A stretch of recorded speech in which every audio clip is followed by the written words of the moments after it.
마가복음 강의 34번째 시간입니다. 사랑은 긍휼에서 시작됩니다 라는 제목으로 8장 1절부터 10절 같이 교독하시죠. 그 무렵에 또 큰 무리가 있어 먹을 것이 없는지라 예수께서 제자들을 불러 이르시되 내가 무리를 불쌍히 여기노라. 그들이 나와 함께 있은지 이미 사흘이 지났으나 먹을 것이 없도다. 만일 내가 그들을 굶겨 집으로 보내면 길에서 기진하리라. 그 중에는 멀리서 온 사람들도 있느니라. 제자들이 대답하되 이 광야 어디서 떡을 얻어 사람들로 배부르게 할 수 있으리까? 예수께서 물으시되 너희에게 떡 몇 개나 있느냐? 이르되 7이로소이다 하거늘 예수께서 무리를 명하여 땅에 앉게 하시고 떡 7개를 가지사 축사하시고 떼어 제자들에게 주어 나누어 주게 하시니 제자들이 무리에게 나누어 주더라. 또 작은 생선 2마리가 있는지라 이에 축복하시고 명하사 이것도 나누어 주게 하시니 배불리 먹고 남은 조각 7광주리를 거두었으며 사람은 약 4,000명이었더라. 예수께서 그들을 흩어보내시고 곧 제자들과 함께 배에 오르사 달마누다 지방으로 가시느니라. 아멘. 우리 성도들의 신앙생활하는 모습을 보면 여러 가지가 있습니다.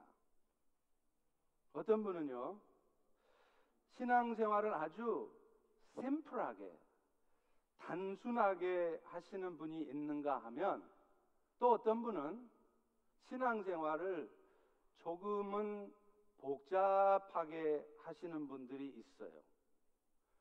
물론 때로 복잡한 상황 앞에서 세밀하게 살피고 신중하게 살펴보면서 신앙생활을 하는 태도, 이거 필요할 것입니다. 맞습니다.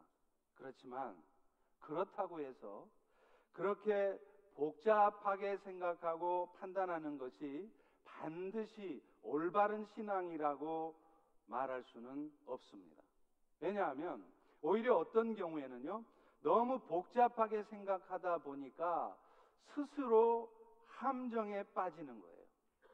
그래서 우리 신앙생활이 막 감사가 넘치고 막 기쁨이 샘솟고 그런 게 아니라 신앙생활이 굉장히 불평스럽고 부담스러운 것이 되고 맙니다. 나름대로 열심히 섬겨요. 헌신도 하고 있어요. 그런데 복잡하게 생각하니까 마음속은 늘 편치 않습니다. 염려스러운 것 투성이에요.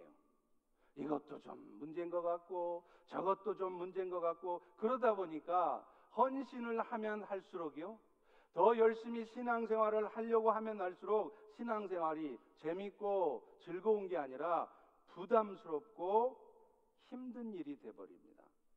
여러분, 단순하게 믿고 단순하게 살아볼 필요가 있습니다. 성경도 마찬가지입니다. 우리는 성경 66권을 너무 막 복잡하고 어렵게 이해하려고 해요. 그런데 성경은 너무나 단순한 얘기입니다. 성경은 2가지 진리를 말해주죠. 하나님이 우리를 사랑하십니다. 그러니 그 사랑 받은 우리도 서로 사랑합시다. 이거 외에 아무것도 아니에요. 하나님의 사랑은 예수님의 십자가의 대속의 죽음을 통해서 우리의 모든 죄가 용서되게 하셨고, 그래서 그 예수를 영접하고 그 예수를 받아들이는 자에게는 영원한 생명이 주어지게 하는 것이었습니다. 그리고 그 사랑은, 그 은혜는 우리 힘으로 얻어낼 수 있는 게 아니에요.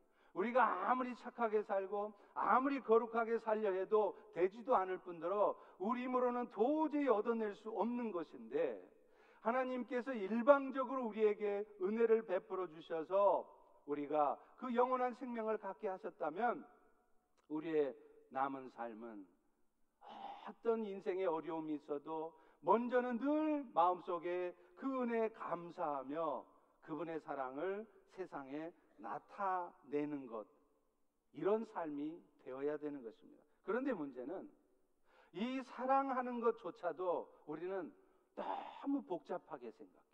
앞뒤를 너무 따지고 앞뒤를 너무 생각하니까 사랑을 할 수가 없어요. 망설여지고 주저되는 것입니다. 여러분, 단순하게 생각하고 단순하게 사랑해 보십시오. 의외로 별로 어렵지 않습니다. 그렇게 힘들고 부담스러운 일 아닙니다. 오늘 본문은 그런 의미에서도 우리에게 중요한 사실을 몇 가지를 알려줍니다. 오늘 본문은 예수님께서 보리떡 7개 하고 물고기 2마리를 갖고 4,000명을 먹이시는 기적의 이야기예요. 사실 오늘 본문의 사건은 마태복음 15장에도 동일하게 기록되어 있는데요. 앞서 우리 6장에서 살폈죠. 보리떡 7개가 아니라 5개. 그래서 오병이어의 기적 우리가 다 봤잖아요. 그런데 이 오병이어의 기적은 모든 복음서 마태, 마가, 누가, 요한 4복음서에 다 기록이 되어 있어요. 그런데 이 오병이어와 너무나 비슷한 이 칠병이어, 보리떡 7개의 칠병이어의 기적은 마가복음과 마태복음에만 나온다는 것입니다. 그렇다면 예수님은 왜 앞서 보여주셨던 오병이어의 기적과 너무나 비슷한 이 사건을 왜 또다시 보여주셨을까? 또 마태와 마가는 누가나 요한처럼 오병이어의 기적이 기록되었으니까 이제 칠병이어는 생략하고 넘어가도 될 텐데 왜 굳이 이 사건을 또 다른 사건으로 기록하고 있느냐는 것입니다. 오늘 본문에 보면 예수님은 사람으로서는 도저히 할 수 없는 일을 행하세요. 먹을 것이 없어서 배고파하는 군중들, 그것도 4,000명이나 되는 그들을 물고기 2마리하고 보리떡 7개로 먹이신 것이죠. 우리 다 같이 6절과 7절 다시 한번 읽어볼까요? 네, 시작. 예수께서 무리를 명하여 땅에 앉게 하시고 떡 7개를 가지사 축사하시고 떼어 제자들에게 주어 나누어 주게 하시니 제자들이 무리에게 나누어 주더라. 또 작은 생선 2마리가 있는지라 이에 축복하시고 명하사 이것도 나누어 주게 하시니. 여러분, 예수님이 나타내셨던 이 물고기 2마리 보리떡 7개 갖고서 4,000명을 먹이시는 이 일은 사람이 할 수 있는 일이 아닙니다. 그런데 인간의 모습을 입고 오신 예수님께서 이 놀라운 일을 행하셨다는 것은 바로 예수님 자신이 하나님이시라는 것을 증거하는 것이에요. 예수님께서 이 오병이어의 기적에 의해서 또다시 이 칠병이어의 기적을 나타내신 것은 예수님 자신은 비록 사람의 모습을 입고 이 땅에 오셨지만 그분 자신은 하나님이시라는 것. 이 세상을 창조하시고 오늘 또 그 창조주의 권능을 가지고 이 세상을 운행하시는 하나님이시라는 것을 보여주시려는 것이었습니다.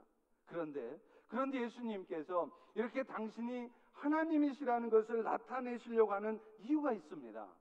결국 그분은 이런 전능의 능력을 가지고서 도저히 스스로의 힘으로는 구원을 이루어낼 수 없는 인생들에게 영원한 생명의 은혜를 주시고 그래서 그들의 영혼을 구원하시는 분, 이 일들을 행하시는 분이시라는 것을 말씀하시려는 것입니다.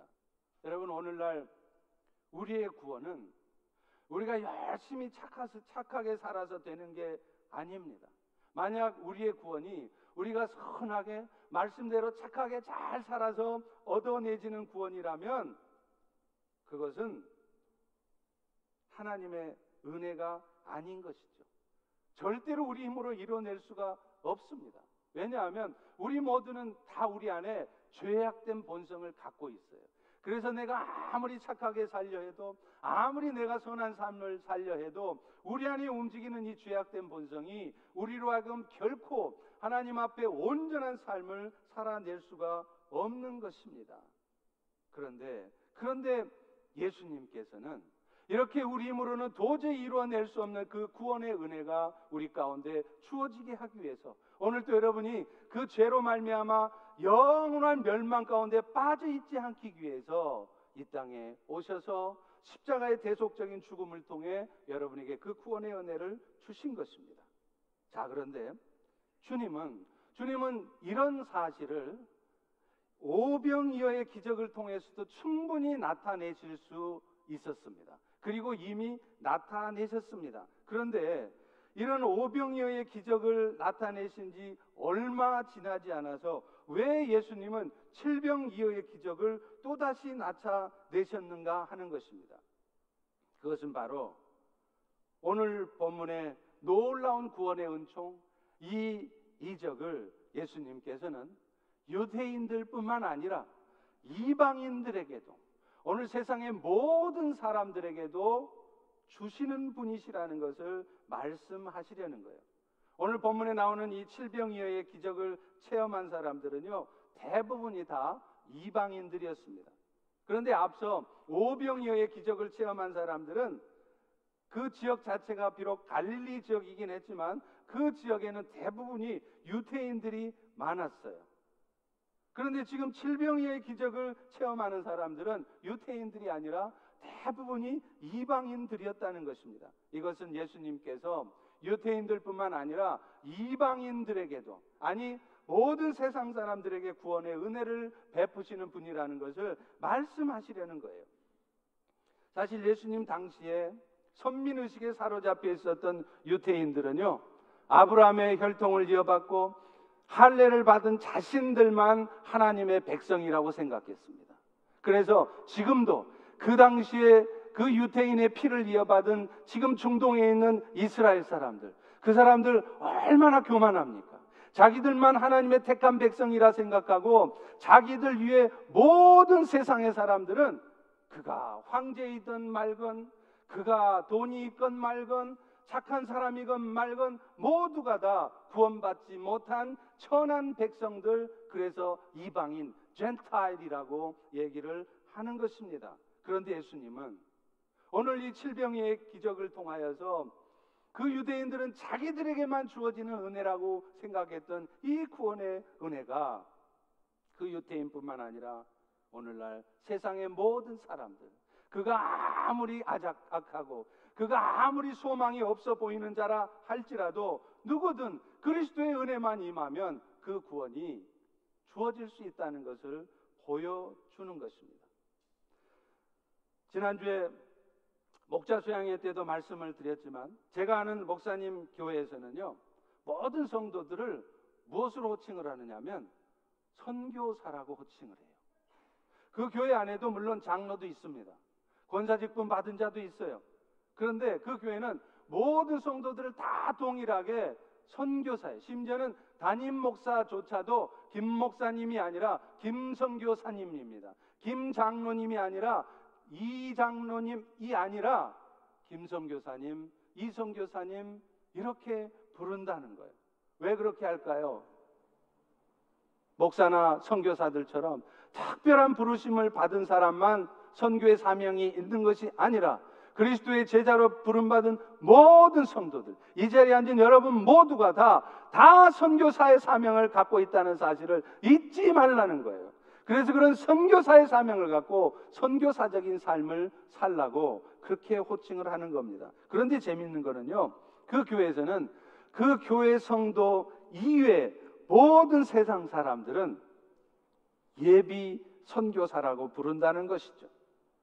우리 눈에는 정말 악해 보이고 저런 파렴치한이 없어도 그런 인간들도 그리스도의 은혜만 임하면 하나님의 자녀가 될 수 있고 더 나아가서 그들 역시도 선교사가 될 수 있다고 생각하는 거예요. 그래서 그런 사고방식을 가지고 세상의 사람들을 상대하라고, 어떤 악한 사람, 어떤 개차반인 사람을 만나도 그들을 마음속에 함부로 판단하고 정죄하고 미워하고 그렇게 하지 말고 그들 역시도 구원의 은혜가 임할 수 있는 예비 선교사라는 그런 생각을 갖고 살라는 것입니다. 여러분, 성경에 보면 실제로 그런 인물이 있지 않습니까? 사도 바울이 그렇지 않습니까? 사도 바울은 알다시피 원래 예수를 믿는 사람들을 잡아 가두던 검찰관이었어요.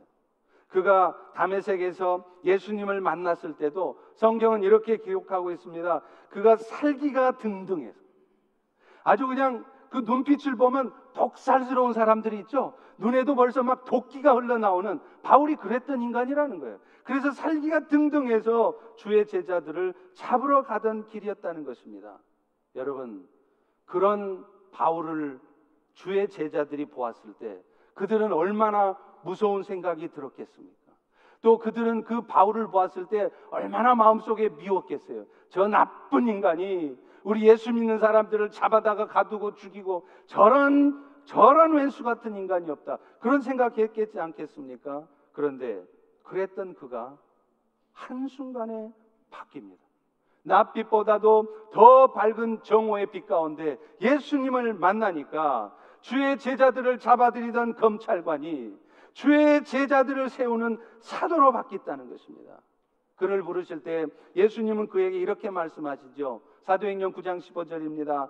가라, 이 사람은 내 이름을 이방인과 임금들과 이스라엘 자손들에게, 유대인뿐만 아니라 온 세상의 사람들에게 전하기 위해서 택한 나의 그릇이라.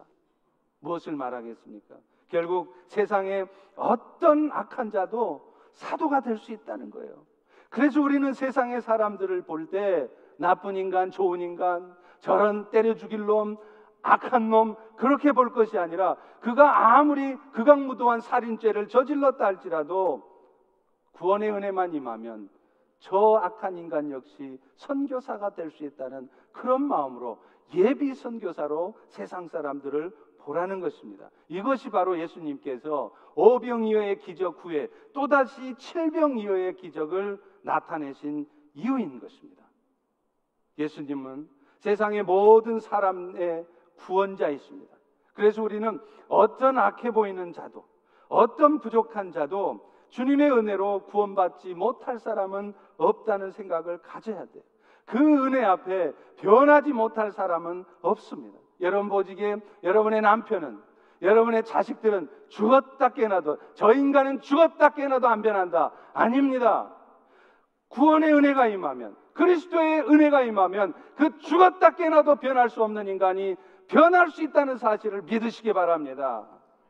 그 은혜에 대한 확신과 그 일을 하나님이 이루실 것이라는 믿음을 가지고 우리는 살아가야 된다는 거예요.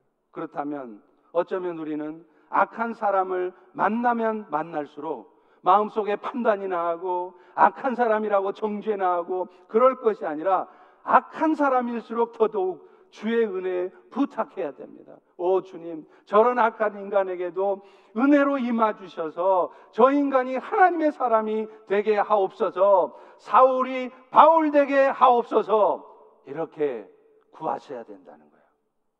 이런 은혜가 우리 펠로시교회 우리 성도들의 삶 속에서도 나타날 수 있기를 주의 이름으로 축원합니다. 축원합니다. 두 번째로요, 오늘 본문을 통해서 예수님은 우리에게 말씀하시는 것이 있습니다. 그것은 예수님은 우리의 영혼의 구원에 관심을 가질 뿐만 아니라 우리 육신의 문제에도 관심이 있으시다는 거예요. 그래서 우리가 더 이상 그 육신의 아픔과 고통 가운데 있기를 사실 주님은 우리보다도 더 원치 않으신다는 거예요. 오늘날 우리는 신앙생활하면서 우리의 성도들의 신앙생활은 하늘에 속한 신령한 복을 구하는 삶이라고 생각합니다. 그래서 영혼 구원과 관련한 그런 신령한 복을 추구하는 삶, 그것이 우리 성도의 삶이라고 생각해요. 그런데 여러분, 하나님이 우리에게 주신 은혜는 영혼을 구원하는 그 은혜도 있지만 우리 육신의 문제를 해결해 주시고자 하는 그 육적인 구원의 축복도 있다는 사실이에요. 그렇기 때문에 우리는 신령한 은혜도 구해야 되지만 우리 육신의 문제 때문에, 우리 육신의 고통 때문에 주님 앞에 나아가서 그런 문제를 주께서 해결해 주시도록 간절한 마음으로 구해야 될 필요가 있다는 거예요.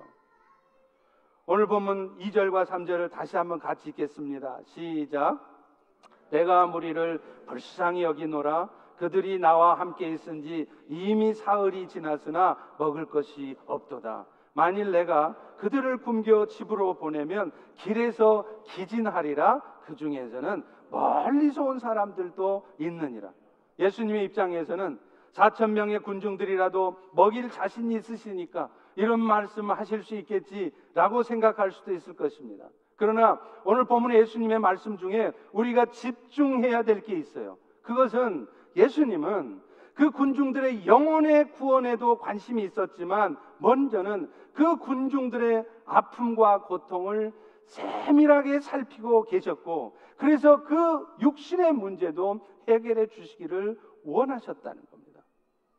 여러분, 그 군중들은 집회가 끝났다면 이제 각자 집에 돌아가는 것은 각자의 몫이에요. 우리도 교회에서 어떤 행사할 때 막 은혜를 받고 막 했지만 그 끝나고 나면은 어떤 때는 성도 간에 교제를 할 수 있도록 음식도 준비하지만 어떤 때는 그런 거 없이 그냥 알아서 다 흩어지게 하잖아요. 그런데 예수님은 보십시오. 배가 고프든지 말든지 알아서 해결하면 될 일이라고 생각할 그 일들을 흘려보지 않으셨습니다. 예수님은 그들의 돌아가는 길까지 걱정을 하시는 거예요. 실제로 그들 중에는 두로와 시돈에서부터 온 사람들도 있었습니다. 예수님께서 이방 땅에 기적을 베푸시기 위해 저 위에 두로와 시돈을 돌아갈 때 그때 예수님의 기적을 보고 그 예수님을 쫓아온 사람도 있었다는 거예요. 그들은 어쩌면 이제 밤을 새워서 몇 날 며칠을 걸어서 돌아가야 될 것입니다. 그러니 그들이 가는 도중 허기져서 지칠 것을 예수님은 염려하신 것이었어요.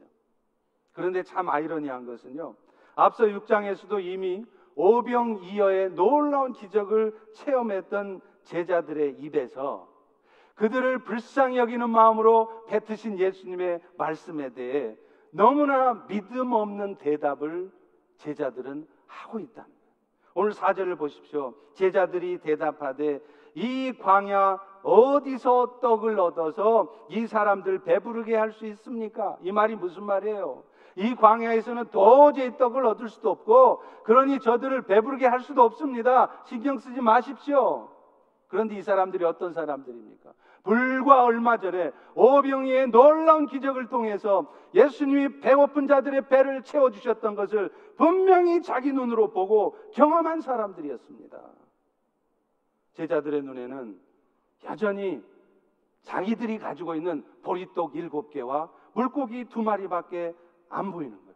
그들 앞서서 그들의 고통과 아픔을 미리 아시고 그래서 오병이어의 기적을 통해서라도 그들의 배고픔을 해결해 주셨던 주님은 안 보이는 겁니다. 여러분, 이런 제자들의 모습은요, 오늘날 우리들의 모습과 너무 흡사해요. 내 지난날의 삶 속에서 역사하셨던 주님, 우리는 종종 까마득히 잊고 사는 거예요. 처음 예수 믿게 될 때 내가 어떤 주님의 역사 가운데 예수님을 영접하게 되었는지 기억하지 못한다는 거예요. 저만 해도 그렇습니다. 죽음의 문턱 앞에서 도대체 이 인생의 문제를 절체절명의 위기 앞에서 어떻게 해야 될지도 모르겠고 아무런 반복도 없는 그런 상황에서 주님은 제 삶에 찾아와 주셨어요. 그래서 제 삶의 문제를 해결해 주셨고 저의 욕심을 치유해 주셨고 그 과정을 통해서 영혼의 구원의 은혜까지 주셨던 겁니다. 그런데 그런 엄청난 은혜를 경험했으면서도 저도 살아가면서 사역하면서 이런저런 어려움이 오잖아요. 그러면 금방 염려하는 거예요.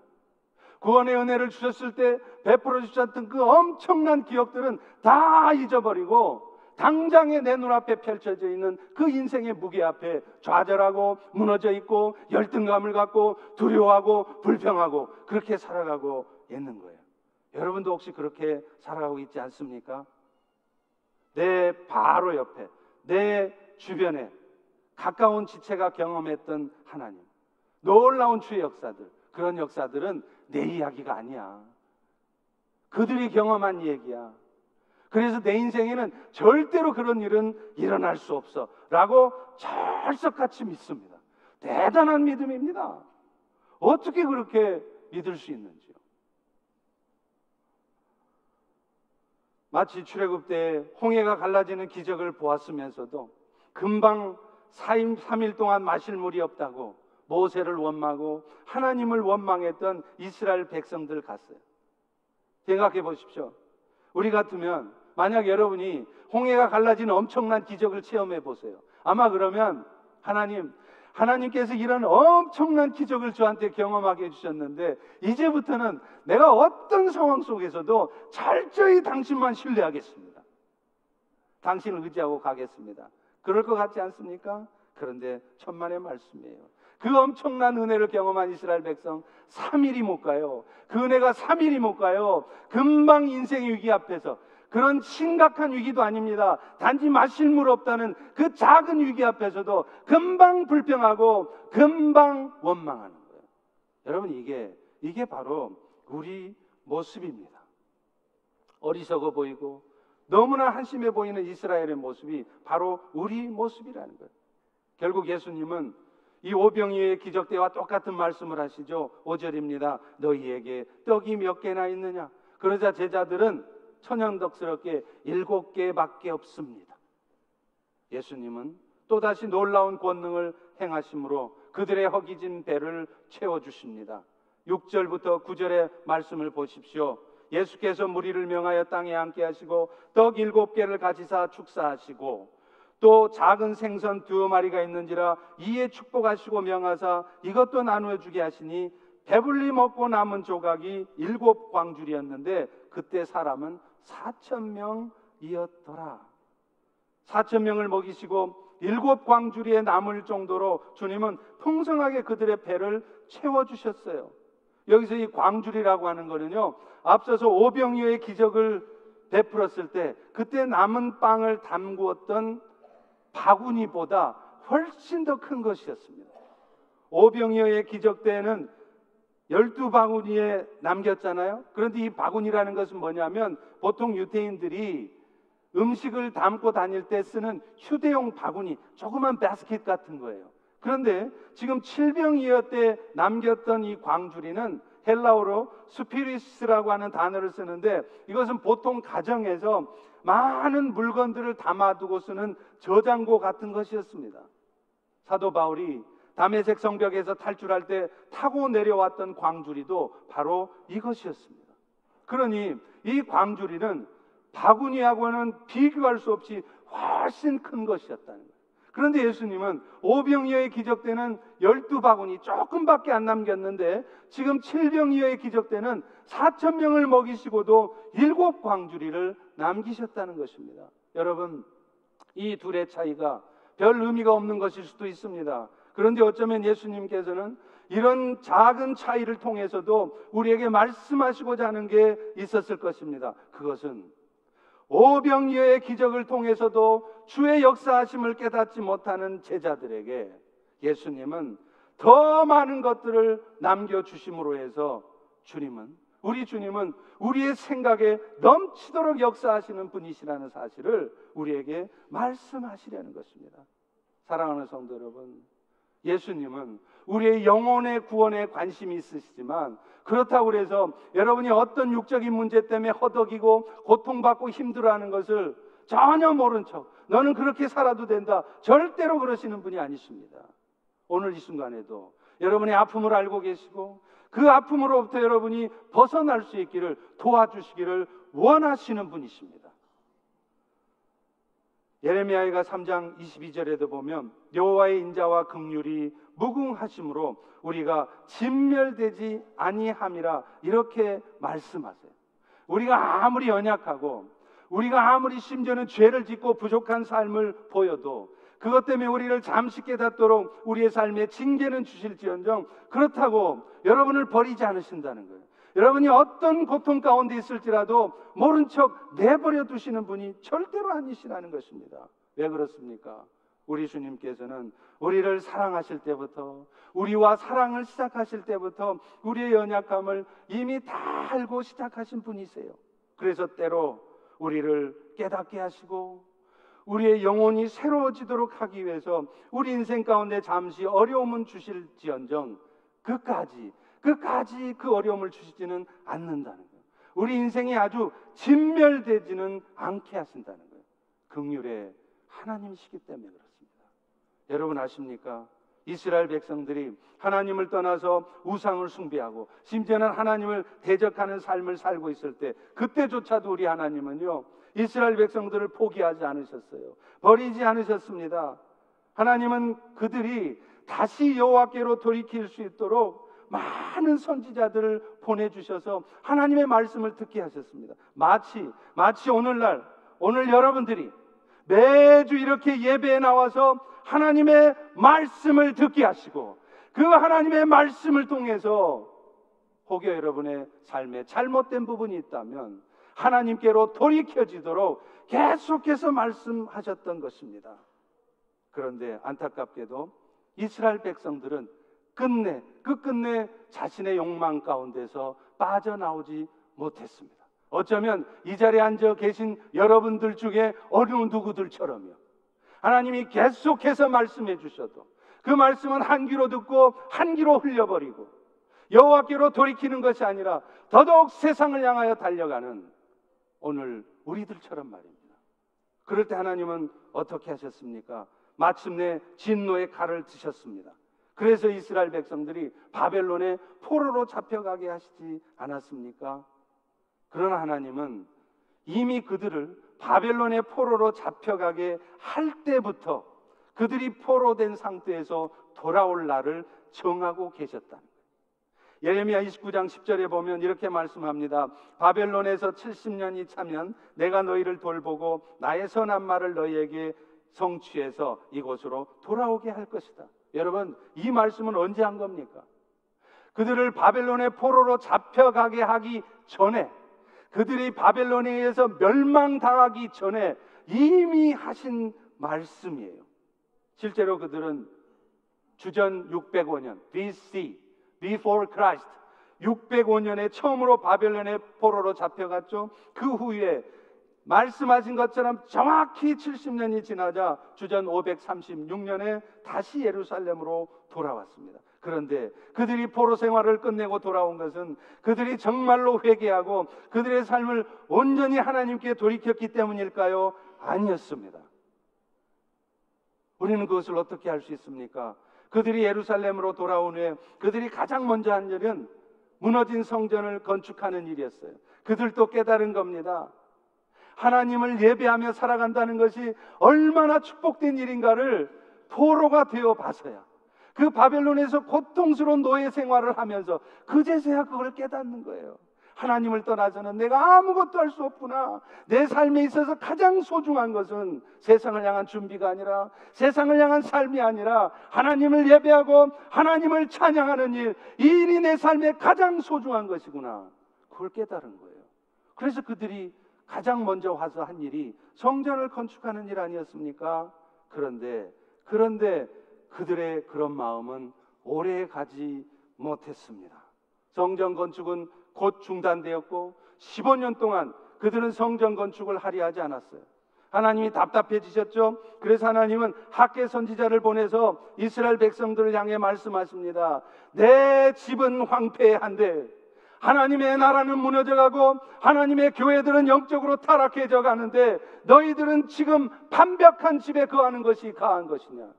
화려한 집에 거하면서 오늘도 내 축복된 삶을 부과하는 이런 삶이 가능한 것이냐? 도전하신 것입니다.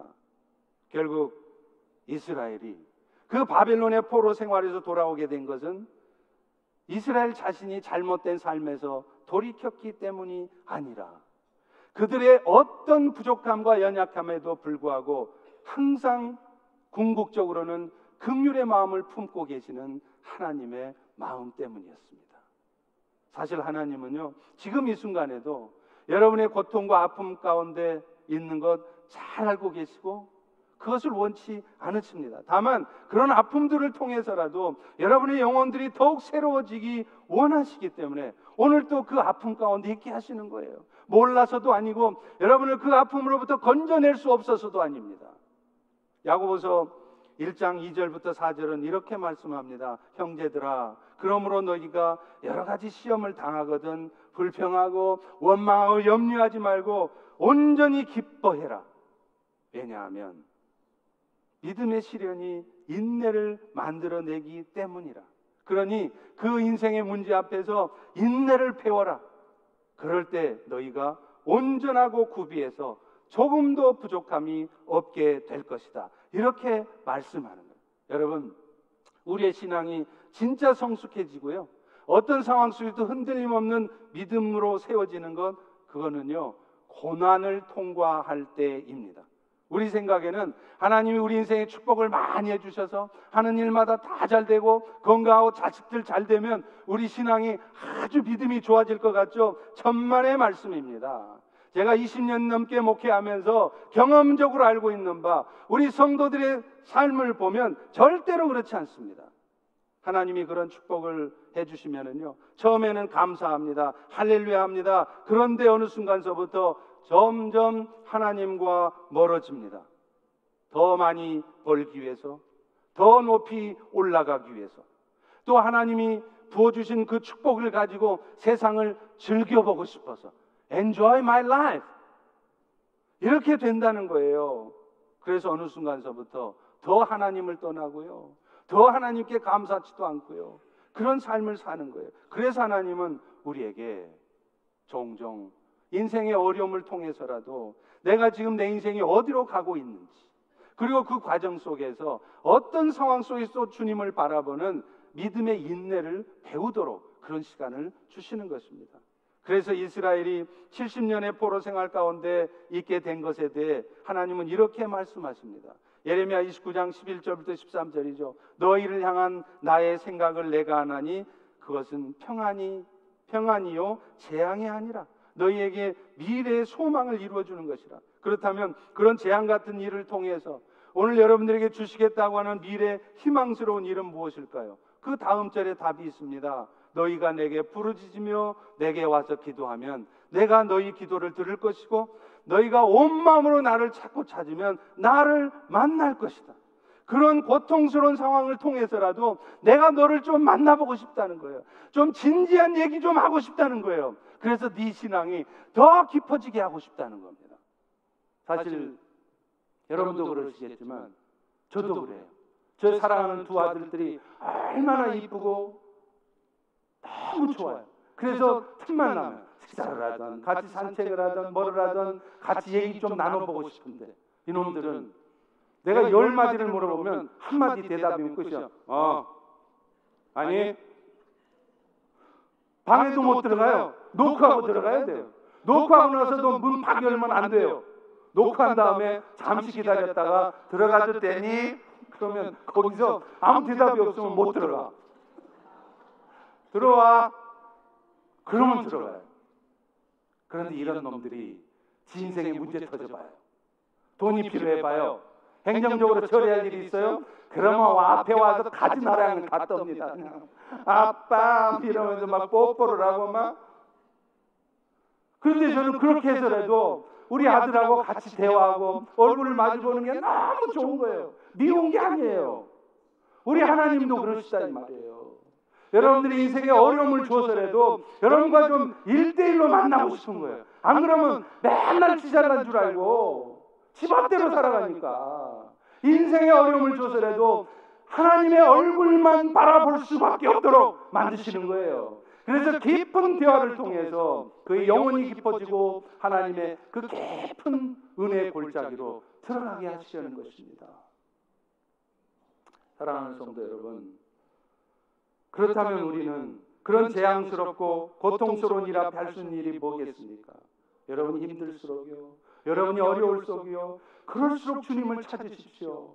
주님을 간절히 찾으십시오. 그럴 때 여러분은 정말로 주님을 만날 것입니다. 깊은 인생의 굴곡 속에서 주님을 정말 깊이 만나게 될 것입니다. 그러면 그때 왜 여러분 인생에 그런 어려운 일이 있었는지, 그리고 심지어는 어떤 감당하기 힘든 일조차 감당하고자 하는, 감당하고 싶은, 감당할 수 있을 것 같은 자신감이 생기는 것입니다. 그 은혜가 여러분에게 있기를 주의 이름으로 축원합니다. 축원합니다. 마지막으로 예수님은요, 이 사건들을 통해서 궁극적으로 말씀하시는 게 한 가지가 있어요. 주님이 우리를 긍휼히 여겨주시는 궁극적인 목적도 우리가 먼저 받은 그 긍휼을 가지고 세상 가운데, 사람들 가운데 그 긍휼을 나타내라는 것입니다. 서두에 말씀드린 것처럼 성경의 진리는 너무 간단해요. 하나님이 우리를 사랑하셨습니다. 그러니 우리 역시 세상 가운데 사랑을 나타냅시다. 그게 여러분 미션을 젖히고 그게 교회 존재 목적이고 그것이 여러분이 오늘 이 순간에도 호흡하며 이 땅에 살아있는 이유입니다. 아니 천국이 좋은데 왜 이 지긋지긋한 이 약한 세상에 왜 살아있어야 합니까? 여러분 한순간에도 주님이 여러분 인생 부를 수 있어요. 오늘 저녁에 이 자리에서도 어느 누군가는 오늘 저녁에 당장 그 부름을 받을 분도 있습니다. 우리 인생은 언제 끝날지 몰라요. 그런데 왜 주님은 우리를 이 땅에 호흡하며 살게 하십니까? 우리의 남은 인생 동안 내가 받은 주의 사랑을 세상 가운데 나타내라는 거예요. 그것이 여러분의 비즈니스의 목적이고 그것이 여러분이 돈을 버는 목적이고 그것이 여러분이 이 땅을 사는 목적이에요. 그런데 그 사랑을 나타내는 것은 긍휼을 통해서 시작된다는 거예요. 사랑보다 강한 것은 긍휼입니다. 여러분 사랑이요 억지로 하려면 절대로 안 됩니다. 마음으로는 막 미워 죽겠는데 성경이 사랑을 하고 그랬으니까 내 사랑합니다. 여러분 그 사랑이 얼마나 갈 것 같아요? 여러분 남편은 그런 사랑으로 사랑해 보십시오. 며칠이나 사랑할 수 있습니까? 하루도 못 갑니다. 그런데 우리의 마음에 긍휼이 품어지기 시작하면 어떤 악한 인간도 사랑할 수 있어요. 사랑할 용기가 생기고 마음이 생기는 것입니다. 그렇다면 어떻게 할 때 우리의 마음속에 긍휼의 마음이 생길까요? 긍휼이 여기는 마음은 영적인 분별력을 갖고 세상과 사람들을 바라볼 때 가능해집니다. 여러분 사무엘상 1장에 보면요, 한나가 자기 남편이었던 엘가나의 첩 분인나가 자기를 막 괴롭혔을 때 어떤 모습으로 반응을 했는지가 나와요. 한나는요, 그 첩 분인나가 자기를 막 모욕 주고 괴롭게 했을 때 한나는 그 분인나의 멱살을 잡으면서 이 첩년이 네가 감히 나는 본처야 그러면서 멱살 잡고 싸웠어요? 안 그랬습니다.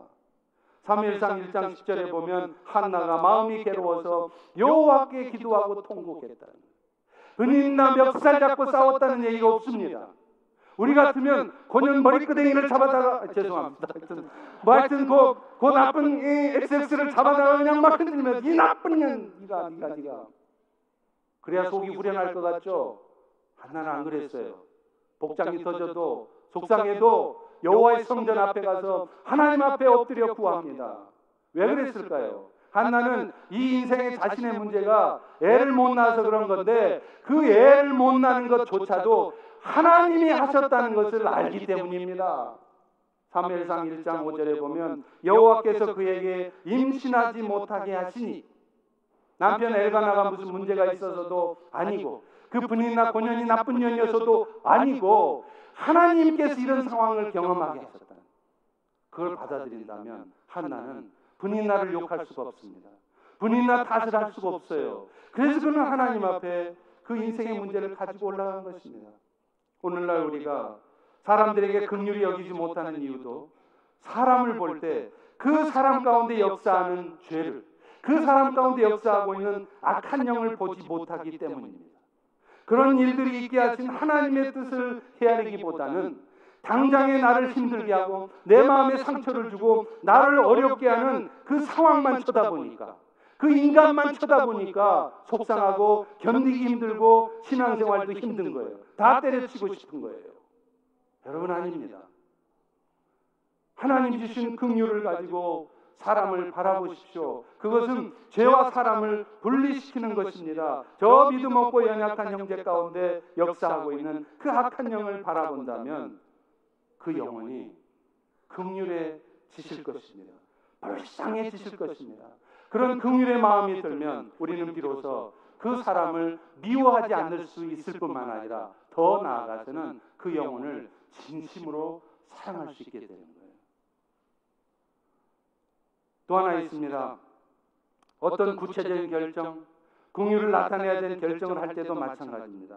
내가 손해보고 내가 억울해져도 그렇게 할 수 있는 이유가 있다면 그렇게 한다고 해서 내가 망하는 게 아니기 때문에, 하나님께서 철저히 내 삶을 지켜주신다는 걸 믿을 때 우리는 기꺼이 내 물질을 희생해서 내 시간을 내서라도 긍휼을 베풀어 줄 수 있어요. 자존심 상하지만, 무척 자존심 상하지만 그 자존심을 꺾고 내가 먼저 다가가서 긍휼을 보여줄 수 있는 것입니다. 지난 주간 교역자 수양회를 다녀왔습니다. 그 수양회를 간 곳이 정말 한적하고 아름다운 곳이었어요. 아마 우리 교회도 전 교인이 다 갈 수 있는 사이즈는 아니지만 한두 개 지역이 연합해서 하루 저녁 1박 2일에도 모임을 갔다가 오기에 정말 좋은 장소더라고요. 한 70에이커 되는 땅에 바로 앞에 큰 강도 흐르고요. 또 옆에는 조그만 개울도 흘러서 애들 수영도 할 수 있고 정말 좋아요. 한 30여 년 전에 지어져서 약간 낡긴 했지만 다 리노베이션을 해서 안에는 너무 잘 돼 있습니다. 그런데 이곳을 운영하시는 분이 누구냐면 한국에서 오신 지 얼마 되지 않은 분이세요. 공무원 생활을 30년 가까이 하셨다가 은퇴하셨답니다. 그런데 특이한 것은 이 수영관의 운영 원칙입니다. 이 수양관에도 물론 기본적인 사용료가 있어요. 하루에 얼마씩. 그래서 그 얼마를 내면 그 수양관이 엄청 넓은데 2명이 와도 20명이 와도 200명이 와도 그 수양관 전체를 쓰게 해줘요. 그런데 그 기본적인 사용료가 정해져 있지만 누구든지 형편되는 대로 비용을 지불하고 가면 돼요. 500불이 사용료라도 내가 좀 재정적으로 쫄려서 50불밖에 없다. 오케이. 50불을 내고서라도 위축되고 무너져 있던 영혼이 그곳에서 쉼을 통해서 영혼이 회복될 수 있다면 I don't care. 돈 상관없다는 거예요. 그렇게 운영을 합니다. 그래서 저도 하룻밤에 500불을 내야 되는데 고민하다가 얼마를 냈을까요? 500불 다 드리고 왔습니다. 왜냐하면 우리 같은 교회라도 제값을 줘야 그분도 운영을 할 거 아니에요. 그런데 이런 담임 목사의 뜻을 잘 이해 못하는 사랑하는 우리 부목사님들, 목사님 이거 한 200불 깎아가지고 300불만 낼까요? 주로 그 H 목사가 그랬습니다. 그런데 구체적으로 알아보니까 그 H 목사의 단독적 결정도 아니고 그 뒤에 CH 차모 목사의 배후 조정이 있었더라고요. 물론 교회 재정을 아끼려고 하는 그 마음은 알아요. 근데 저는 500불이 아니라 700불이라도 주고 싶더라고요. 그런 믿음을 가지고 살아가는 사람에게 용기를 줘야 될 거 아닙니까? 그런데 여러분, 그분이 그런 결정을 하게 된 이유가 뭔지 아세요? 그분 자신이 하나님의 긍휼과 은혜를 입었기 때문에 그래요. 그분이 공무원 생활 30년을 했다 한들 고위직의 공무원도 아니셨을 텐데 그러면 그 퇴직금 받아야 얼마나 되겠어요? 그런데 그 건물이 한 30년 전에 지어졌는데 그래도 70에이커나 되고 파리하우스로 지어진 거라서 그때 당시에 땅값 건물값이 200만 불 가까이 됐다는 겁니다. 지금 추산을 해보세요. 그게 얼마나 되겠는가. 그런데 그 엄청난 가격의 부동산이 그분 이름으로 소유로 돼 있습니다. 할렐루야. 놀라지도 않으시는군요. 여러분이 평생 벌어서 30년 전에 200만 불 가까운 건물 여러분 소유로 할 수 있어요? 죽었다 깨나도 안 돼요. 하나님이 하시는 거예요. 그런데 잠깐 제가 간증을 들어보니까 스토리가 있더라고요. 이분이 서울에서 직장 생활을 하실 때도 자기 고향 교회 익산, 전라도 익산 일이죠. 거기 서울에서 가면 한 3시간은 좋게 걸립니다. 그 3시간 거리를 매주일 빠지지 않고 갔다는 거예요. 왜요? 하나님 앞에 약속한 게 있다는 거예요. 그래서 매주일 가서 예배를 드리고 그 교회에 화장실 청소를 하셨다는 거예요. 자기 아들과 함께, 고등학생 아들과 함께. 여러분 이게 가능해요? 우리는 볼티모어에 살아도 1시간 거리도 피곤하다고 교회 종종 빠지잖아요. 그분들은 3시간, 왕복 6시간의 거리를 그분들이라고 안 피곤하겠어요? 하나님 앞에 약속이 있기에 그걸 지키느라고 그렇게 하시는 거예요. 그러니 그런 인생 가운데 하나님이 은혜의 역사를 나타내 주시는 것입니다. 사랑하는 성도 여러분, 마태복음 5장 7절에 보면 긍휼히 여기는 자가 복이 있나니 그들이 긍휼히 여김 받을 것이라 이렇게 말씀하고 있습니다. 우리가 긍휼을 베풀면 여러분 그거 손해 아니에요. 하나님은 몇 배로 여러분을 긍휼히 여겨주십니다. 그래서 여러분의 인생의 문제가 하나님의 긍휼히 여기심으로 말미암아 엄청난 축복 가운데 있게 될 수 있는 것입니다. 사랑하는 성도 여러분, 오늘 우리가 인생을 살아갈 때 하나님이 나를 긍휼히 여기신다는 이 사실을 먼저 붙드십시오. 좌절하지 마십시오. 열등감 갖지 마십시오. 무너져 있지 마십시오. 다시 용기를 내십시오. 그리고 여러분이 받은 그 긍휼을 오늘 세상 가운데 과감하게 담대하게 나타내십시오. 그럴 때 여러분의 인생에도 우리 펠로시 교회도 놀라운 은혜의 역사가 나타날 줄로 믿습니다. 기도하겠습니다. 하나님, 예수님은 오늘도 우리의 어떤 연약함과 부족함에도 불구하고 우리를 긍휼히 여겨주고 계시며 그 긍휼로 우리가 긍휼 베푸며 살기를 원하신다는 것을 알게 하시니 감사합니다. 이스라엘 백성들처럼 늘 하나님을 대적하고 살다가 하나님이 주신 징계 앞에 그저 불평이나 하고 원망이나 하고 어둠에 빠져 사는 것이 아니라 이 모든 일들도 하나님이 하신 일이며 결국에는 이 모든 고통으로부터 나를 건지실 것이라는 믿음을 가지고 긍휼을 베풀며 살아가는 저희 모두 되게 하여 주옵소서. 예수님 이름으로 기도합니다. 아멘.